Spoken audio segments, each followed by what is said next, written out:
சொந்தங்களுக்கு வணக்கம். மீண்டும் அனைவரையும் சந்திப்பதில் மிக்க மகிழ்ச்சி.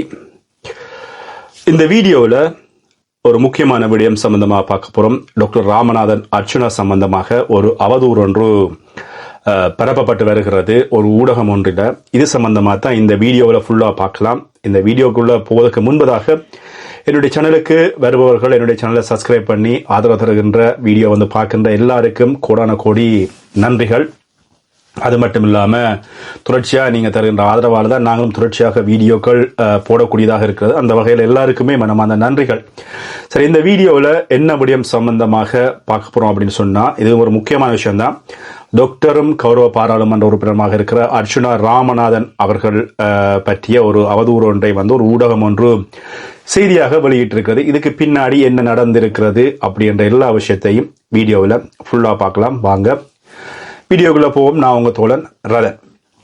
அதாவது இந்த அண்மையில் நடந்த உணவு திருவிழா சம்பந்தமாக கௌரவ பாராளுமன்ற உறுப்பினர் டாக்டர் ராமநாதன் அர்ச்சுனா அவர்களுடைய அண்ணா, வெளிநாட்டில் இருக்கிற பிரான்ஸில் இருக்கிற சகோதரர் அவர் தான் இந்த நிகழ்வை குழப்பினார். அவர்களால் ஏற்பாடு செய்யப்பட்ட நபர்கள்லாம் இந்த விழாவை குழப்பினார்கள் அப்படின்ற ஒரு அவதூறு ஒன்றை ஒரு ஊடகம் ஒன்று பொது வழியில வெளியிட்டிருக்கிறது. அது அவர்களுடைய அந்த உணவு திருவிழா நடத்திய அந்த நிறுவனத்தினுடைய ஊடகம் தான் அந்த செய்தியை பரப்பியதை நாங்கள் சமூக ஊடகத்தில் காணக்கூடியதாக. இதுக்கான ஆதாரங்கள் அப்படி என்று சொல்லி பார்த்தீங்கன்னு சொன்னால், ஒரு குரல் பதிவு ஒன்று பகிரப்பட்டிருக்கிறது. அவருடைய பெயர் விவரங்கள் ஒன்றுமில்லை. இந்த குரல் பதிவு மாற்றம் செய்யப்பட்டு பகிரப்பட்டிருக்கின்ற குரல் பதிவாக இருக்கிறது. இந்த குரல் பதிவை கேட்டுட்டு வந்ததுக்கு அப்புறமாக தொடர்ச்சியாக நாங்கள் இது சம்பந்தமாக பேசுவோம் கொள்ள முடியும்.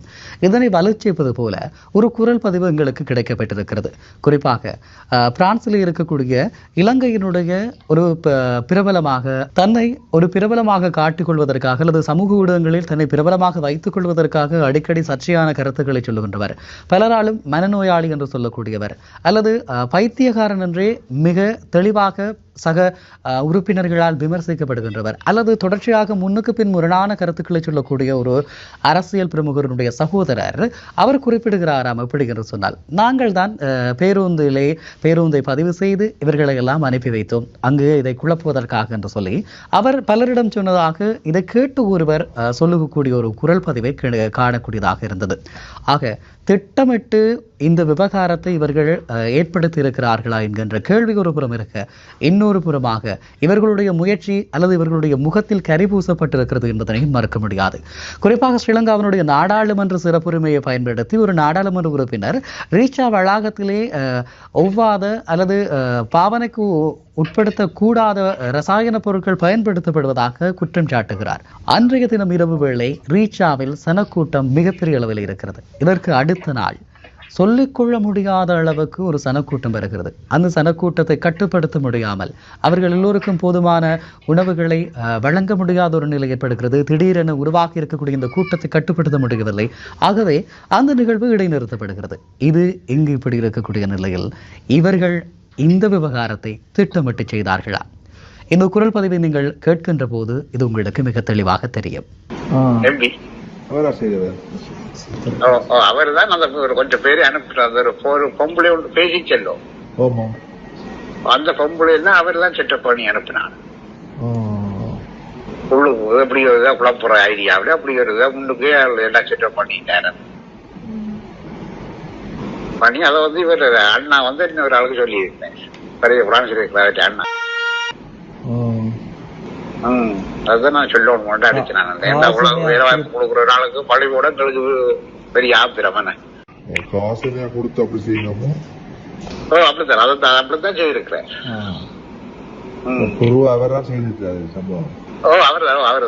அவர்தான் பஸ்ல விட்டு 2-3 பஸ் புரிம்பா வந்தது.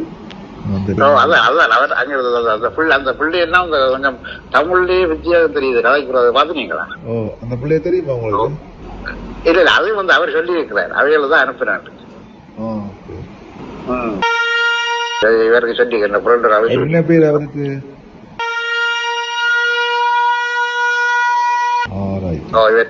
அண்ணா அவர் அங்க சொல்லி தெரியுது அப்படி. அந்த அவர் இதுக்கு முதலே அவர் இப்படி குழப்புறக்காக்கள் எல்லாம் நுழைவு பண்ணியாச்சு. அவருக்கு நம்பர் ஒன்றும் கிடைக்கல எனக்கு அடிக்கிறதுக்கு. அதான் இந்த நம்பர் கிடைச்சபடியாக நான் அடிச்சேன். ஓகேண்ணா. சரி சரி ஓகே தேங்க்ஸ். நீங்கள் இந்த குரல் பதிவை கேட்கிற போது உங்களுக்கு மிக தெளிவாக இந்த விவகாரத்திலே நடந்த விவகாரம் தொடர்பாக இதன் பின்பதாக இந்த நபர் இந்த விவகாரம் தொடர்பாக சிரிப்பதும் அழுவதுமாக மாறி மாறி கதைகள் பேசியிருக்கிறார். அவர் பேசியிருக்கக்கூடிய நாகரிகமற்ற வார்த்தைகளாக இருக்கலாம், அவர் முன்வைத்திருக்கக்கூடிய கருத்துக்களாக இருக்கலாம். இதனை கொண்டாடித்திருக்கிற ஒரு சமூகம் இருந்தாலும் கூட எங்களுடைய மக்கள், தாயகத்தினுடைய மக்கள் மிக தெளிவாக நியாயத்தினுடைய பக்கமாக இடம்பெற்றிருக்கக்கூடிய விடயத்தினுடைய தாற்பயங்கள் தொடர்பாக அறிந்து கொண்டு அமைதியாக இருக்கிறார். ஆனால் இதனை காவு செய்பவர்களுடைய நோக்கம் உண்மையில் எங்களுடைய அரசியல் என்பது இதுதானா? எங்களுடைய அரசியல் எவ்வளவு தரம் தாழ்ந்து போயிருக்கிறது. ஒரு உணவு திருவிழாவை அல்லது ஒரு முயற்சியாளர்களுடைய தொழில் முயற்சியை எவ்வளவுக்கு எவ்வளவு உங்களுடைய அரசியல் குரல் பதிவு கேட்டிருப்பீங்க. இந்த விஷயம் சம்பந்தமாக பேசப்பட்ட குரல் பதிவு இப்படித்தான் பேசப்பட்டிருக்கிறது. கௌரவ பாராளுமன்ற உறுப்பினர் டாக்டர் ராமநாதன் அர்ச்சுனா அவர்களினுடைய அண்ணா என்று சொல்லப்படுகின்ற வெளிநாட்டில் இருக்கிற ரகுராம் அவர்கள்தான் இலங்கையில நடந்த இந்த உணவு திருவிழாவை ஆட்கள் வைத்து பணம் கொடுத்து பஸ்ஸுகளில் ஏற்றி அனுப்பி மதுபானம் கொடுத்து இந்த நிகழ்வை குழப்பினார் அப்படி என்ற இந்த குறிப்பிட்ட ஊடகத்தில் பகிரப்பட்ட செய்தியாக இருக்கிறது. இது சம்பந்தமாக நமக்கும் அது சம்பந்தமாக சொல்ல வேண்டிய கடப்பாடு இங்கே இருக்கிறது. அதாவது குறிப்பிட்ட சகோதரர் அவர்களை தொடர்பு கொள்வது அப்படி என்றது நாங்கள் பொதுவாக இருக்கிற நாங்களே தொடர்பு கொள்வது அப்படி என்றது சரியான கஷ்டம். அது மட்டும் இல்லாமல் இவர்கள், அதாவது டாக்டர் ராமநாதன் அர்ச்சுனாவும் குறிப்பிட்ட சகோதரர் இருவருமே கதைக்கிறது அப்படி என்றது சரியான குறைவு. ஏனென்னு சொன்னால் நாங்கள் ஒரு தொலைபேசி அழைப்பு எடுத்தாலே டாக்டர் ராமநாதன் அர்ச்சுனா அவர்கள் ஆன்சர் பண்ண மாட்டார், அவருடைய சகோதரர்கள் எடுத்தாலுமே ஆன்சர் பண்ண மாட்டார். அவருக்கு எப்ப நேரம் கிடைக்கிற பொழுது அவர்கள் பேசுவது அவருடைய வழக்கமாக. ஆனால் இன்று வரை நான் எத்தனையோ தடவைகள் டாக்டர் ராமநாதன் அர்ச்சுனா அவர்களுக்கு தொலைபேசி அழைப்பு எடுத்து அவரோடு நேரடியாக பேசுவதற்கான வாய்ப்புகள் எனக்கு கிடைக்கிறதில்லை. இந்த இடத்துல டாக்டர் ராமநாதன் அர்ச்சுனா அவர்கள் பல இடங்களில் பொது வழிகளில் சொல்லி இருக்கிறாரு, நானும் என்னுடைய அண்ணாவும் நான் காய்ச்ச நீண்ட காலம் அப்படின்ற பல இடங்கள்ல சொல்லியிருக்காரு. இந்த இடத்துல உங்களுக்கு ஒரு சந்தேகம் வரும், அப்ப எப்படி இந்த ஊடகத்தை இந்த பரப்பப்பட்ட செய்தி வெளியாகி இருக்கிறது அப்படின்ற ஒரு விஷயம் உங்க எல்லாருக்குமே சந்தேகமாக வரும். இது என்ன நடந்தது அப்படின்னு சொன்னா, இந்த உணவு திருவிழாவுக்கு முதல் நாள் கௌரவ பாராளுமன்ற உறுப்பினர் டாக்டர் ராமநாதன் அர்ச்சுனா அவர்கள் பாராளுமன்றத்தில் ஒரு விடயத்தை சொல்லியிருந்தார். அதாவது இந்த குறிப்பிட்ட உணவு திருவிழா நடக்கின்ற அந்த அந்த இடத்துல விற்கப்படுகின்ற பழங்கள், அதாவது பார்த்தீங்கன்னா அவர்களை பொறுத்தவரை அது இயற்கையான பழங்களாக சொல்லி விற்கிறார்கள். ஆனால் அது உண்மை அல்ல. அதாவது ஒரு உடலம் பழுதாகாமல் இருப்பதற்கு பயன்படுத்தப்படுகின்ற அந்த மருந்தைத்தான் இந்த உணவு பதார்த்தங்கள் அது பழங்களுக்கு அடித்து அதனை ஏற்றுமதி செய்கிறார்கள் அப்படின்ற ஒரு விஷயத்தை பாராளுமன்றத்தை சுட்டி காட்டியிருப்பார். இதை நீங்க ஏற்கனவே பார்த்திருப்பீங்க வீடியோக்கள்ல. கடந்த வெள்ளிக்கிழமை வியாழக்கிழமை இடம்பெற்ற பாராளுமன்ற அமர்வுகளில் டாக்டர் ராமநாதன் அர்ச்சுனா அவர்கள் இந்த விஷயத்தை சொல்லியிருப்பார்.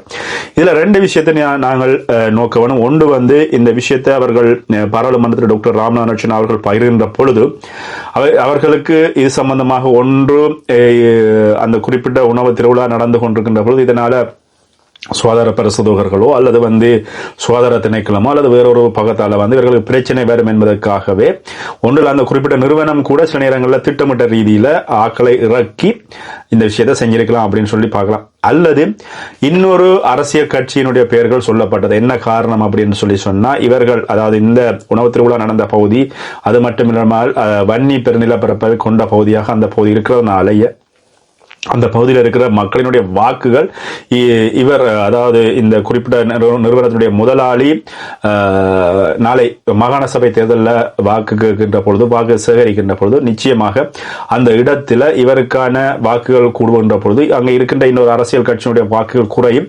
அதன் அடிப்படையில் அவர்கள் செஞ்சிருப்பார்கள் அப்படின்ற ஒரு பேச்சு பொருள் இருந்தது. ஆனால் அதனை தாண்டி இந்த நிகழ்வு நடந்ததுக்கு அப்புறமாக டாக்டர் ராமநாதன் அர்ச்சுனா அவர்கள் சமூக ஊடக பகிர்ந்திருந்தார். தனக்கு அங்கிருந்தவர்கள் சொன்ன விஷயங்கள், அதாவது அண்ணா எங்களுக்கு ஒரு பகிர்வு போடனா, இங்க சரியான முறையில் சாப்பாடு தரல, பிள்ளைகளுக்கு தண்ணி தரல, ஒழுங்கான முறையில் உணவு இல்லை அப்படின்ற விஷயங்களை சொன்னதாகவும் அதுக்காக ஒரு பகிர்வு போடணும் அப்படின்னு சொல்லி டாக்டர் ராமநாதன் அர்ச்சுனா அவர்கள் ஒரு பகிர்வை போட்டிருந்தார்.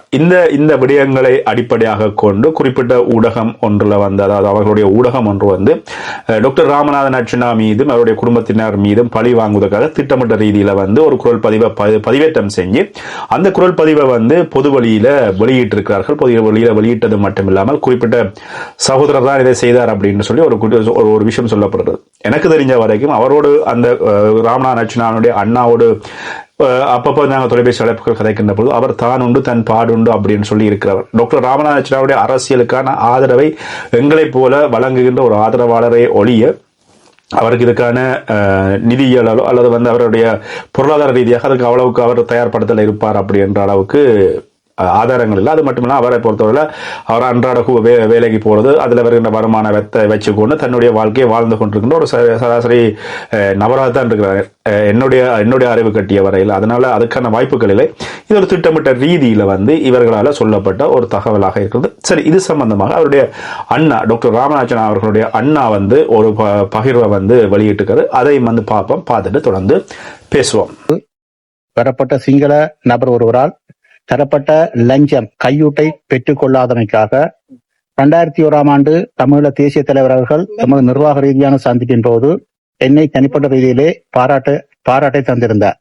அவ்வாறான ஒரு நான் இன்று ரீச்சா என்ற மிக கேவலமான முறைகேடான ஒழுக்கமற்ற நபர் ஒருவர் நடத்துகின்ற அந்த நிகழ்வினை குழப்புவதற்கு நான் ஏற்பாடு செய்தேன் என்று சொல்லப்பட்டிருக்கின்ற இந்த பதிவுக்கு எதிரான பதிவுதான் இது. நான் எவராவது ஒருவரிடம் முறைகேடாக இவ்வாறான செயற்பாட்டை செய்ததாக உறுதி செய்யப்பட்டால் இந்த அரசியல் பரப்பிலிருந்து தம்பி வைத்தியர் ராமநாதன் அர்ச்சுனாவை விலகிக் கொள்ளுவார். இதுதான் அவர்களுக்கான சவால். டாக்டர் ராமநாதன் அர்ச்சுனா அவர்களுடைய அண்ணா அவர்கள் பகிர்ந்த வீடியோ நீங்க பார்த்திருப்பீங்க. அவர் எதை சொல்லியிருக்கின்ற விஷயத்துல வந்து தனக்கும் இதுக்கும் சம்பந்தம் இல்லை. அது மட்டும் இல்லாமல் இதனை நீங்க ஆதாரபூர்வமாக நிரூபிக்கின்ற பட்சத்துல வந்து என்னுடைய சகோதரர் டாக்டர் ராமநாதன் அர்ச்சுனா அவர்கள் இந்த அரசியல் பயணத்தை விட்டுட்டு போவார் அப்படின்ற கருத்தை அவருடைய அண்ணா ரகுராம் அவர்கள் வந்து பயந்திருக்கிறத நீங்கள் பார்த்துருப்பீங்க. இது சமூக ஊடகங்களில் அவருடைய சமூக ஊடகத்தில் டாக்டர் அதை பயந்திருக்கிறார். இப்படியே இருக்கின்ற பொழுது இந்த ஏற்கனவே அந்த ஊடகத்தில் வெளியிடப்பட்ட செய்திகளின் அடிப்படையில் அந்த பெண் பிள்ளை ஒன்று வந்து பார்த்தீங்கன்னு சொன்னால் அந்த தொதல் துண்டு ஒன்றை வச்சுக்கொண்டு காண்பிக்கு 3000 ரூபாய்க்கு இதுவா தொதல் துண்டு அப்படின்னு சொல்லி அந்த இடத்துல சத்தம் போட்டு பேசுகின்ற வீடியோக்களை கூட நீங்கள் சமூக ஊடகத்தில் பார்த்துருப்பீங்க. அந்த பெண் பிள்ளை வந்து எப்படி எங்கெங்க என்னென்ன சாப்பிட்டார் அப்படின்னு சொல்லி சிசிடிவி கேமரா வச்சு பார்க்க போறா அப்படின்னு சொல்லி அந்த நிறுவனத்தினுடைய முதலாளி சொல்றாரு. சரி, அது இவருடைய பிரச்சனை. ஆனால் இந்த பெண் பிள்ளையை கூட டாக்டர் ராமநாதன் சொன்னா அவர்களுடைய ஆட்கள் தான் இவர்களை ஏற்பாடு செஞ்சு அனுப்பினார்கள். இதன் விளைவாகத்தான் அந்த பெண் பிள்ளை கூட அந்த இடத்துல வந்து சத்தம் போட்டார் அப்படின்னு சொல்லி அந்த குறிப்பிட்ட ஊடக பகிர்வில் பகிரப்படுவது. இதனை மறுத்து டாக்டர் ராமநாதன் அர்ச்சுனா அவர்களும் வந்து ஒரு பகிர்வை போட்டிருக்காரு. எங்களுக்கு இப்படி செய்ய வேண்டிய அவசியம் இல்லை, செய்ய போவதும் இல்லை, நீங்கள் அப்படி ஏதாவது செய்வது நாங்கள்லாம் செய்தோம் அப்படின்னு சொல்லி சொன்னால் அதை ஆதாரபூர்வமாக நிரூபிப்பது மட்டும் இல்லாமல் அவருடைய சகோதரருக்கும் இதுக்கு தொடர்பு இல்லை அப்படின்ற விஷயத்தையும் டாக்டர் ராமநாதன் அர்ச்சுனா அவர்களும் தன்னுடைய சமூக ஊடக பகிர்வாக பகிர்ந்திருக்கிறார். ஆக மொத்தத்தில் வந்து இதுக்கு பின்னாடி யாரோ ஒருவருடைய சதி இடம்பெறுகிறது. அந்த சதியை கொண்டு வந்து டாக்டர் ராமநாதன் அர்ச்சுனா மீதும் அவருடைய அரசியல் மீதும் காழ்ப்புணர்ச்சி கொண்டவர்கள் அவர் மீது அதனை திசை மாற்றுவதற்காக இந்த நிகழ்வை செய்வது போல எனக்கு என்னுடைய மனசுல படுகிறது. ஆனா இதுக்கு பின்னாடி நான் ஏற்கனவே சொன்னது போல யாரோ ஒருவர் கட்டாயம் ஏதோ ஒரு அரசியல் கட்சி அல்லது ஏதோ ஒரு அந்த குறிப்பிட்ட நிறுவனத்தை பிடிக்காத நபர்கள் வந்து பார்த்தீங்கன்னு சொன்னால் செய்த ஒரு சதி திட்டம். ஆனால் என்ன காரணம்னு சொன்னால் இந்த 2-3 நாட்களுக்கு முன்னர் டாக்டர் ராமநாதன் அர்ச்சுனா அவர்கள் இந்த நிறுவனத்தில் பகிரப்படுகின்ற உணவுகள் வந்து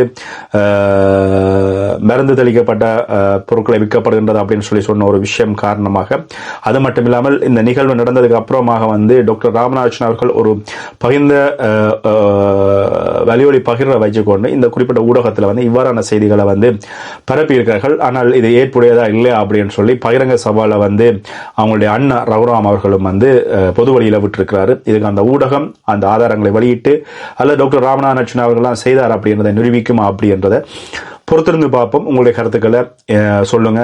டாக்டர் ராமநாதன் அர்ச்சுனா அவர்கள் வென்று கனகாலம் என்று சொல்லி கனகாலமாச்சு. நன்றி.